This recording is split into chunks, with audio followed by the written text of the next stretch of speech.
Essentially, they're like Green Lantern HR, if HR was very okay with killing people. Finally, you must recite the oath.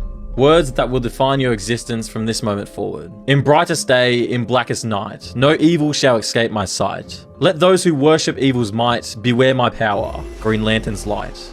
This oath originated at the beginning of the Lantern's founding and must be spoken when charging your ring at a power battery.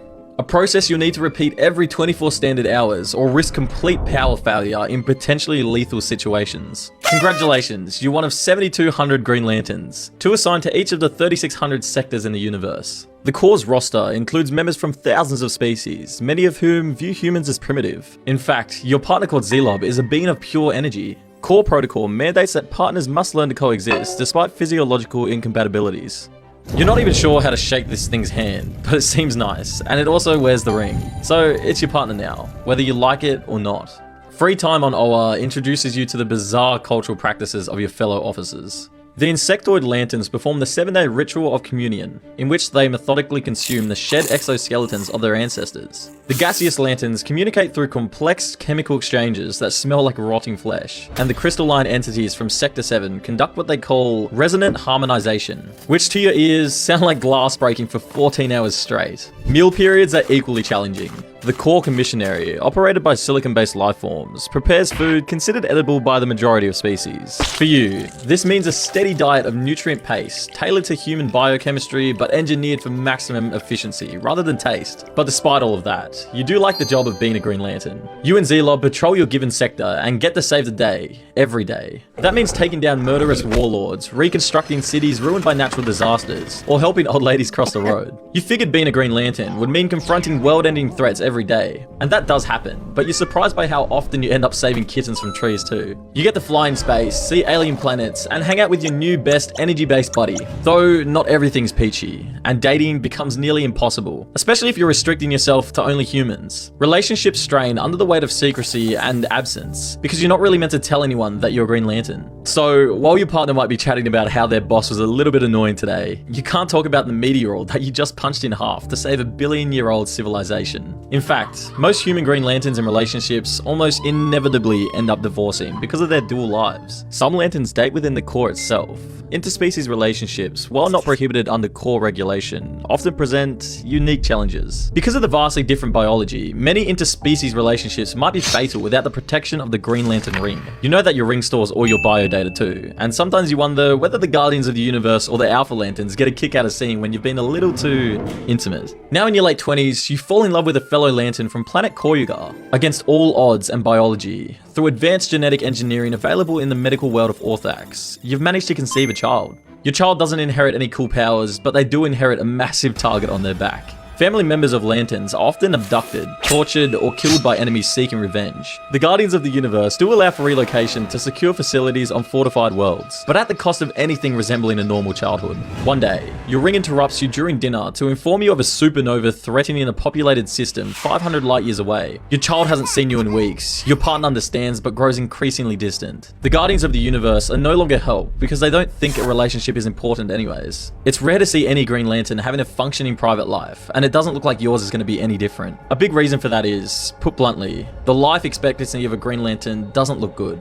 Even though you're one of the most powerful beings in the universe, you still have natural enemies in the Sinestro Corps, who wield yellow power rings fueled by fear itself. The Red Lanterns, whose rings are powered by rage. The Orange Lanterns, who are fueled by greed for all the knowledge and the power the Green Lanterns have. And, of course, the Black Lanterns. The Black Lanterns are even worse than the Sinestro Corps. These guys are powered by death, and have the power to reanimate corpses who feed on the emotions of other people, led by Blackhand and their godlike figure Necron. The Black Lanterns are a constant universal threat, and have almost extinguished all life on multiple occasions. If they get their hands on you, they'll not only kill you, but use your body as a puppet to kill everyone else. 20 years into your service, your body bears the scars of countless battles. Third-degree burns from plasma rifles, nerve damage from apocalyptic torture devices, and radiation poisoning from containing ruptured reactor cores. Your ring's healing protocols have kept you alive, but Core Medical has documented accelerated cellular degradation, equivalent to someone twice your age. Sometimes, you wonder if you drop dead if you took the ring off. You're now a veteran of the Green Lantern Corps, and develop unique combat techniques to help with almost any emergency. You're able to manipulate quantum fields to create gravitational singularities, disrupt the brain chemistry of your enemies, produce temporal status fields, project in multiple dimensions, and even construct sentient programs and entities to help you in the fight. The nature of the ring's ability to create almost anything means that every lantern eventually adopts a signature style, and you've found yours. After many decades of loyal service, destroying your body and personal life in the line of duty, you qualify for voluntary retirement. If you do want to retire, you have to present yourself to the Guardians of the Universe, plead your case by outlining every achievement you've made with the core, surrender the ring back to the central power battery, and be sent back to your home planet, never to return. However, this is really hard for most Green Lanterns. In fact, the vast majority of Green Lanterns die in service rather than having a voluntary retirement. Not only is it culturally strange to surrender your ring, but the psychological weight of giving up all that power is often too much, even for a group of people defined by their incredible willpower. Even still, if you retire, the Guardians of the Universe will keep tabs on you as your brain readapts to normal human physiology. You'll feel yourself become less intelligent, less sharp, and just a little bit sad when you think of the time when you could just fly around in space without a care in the world.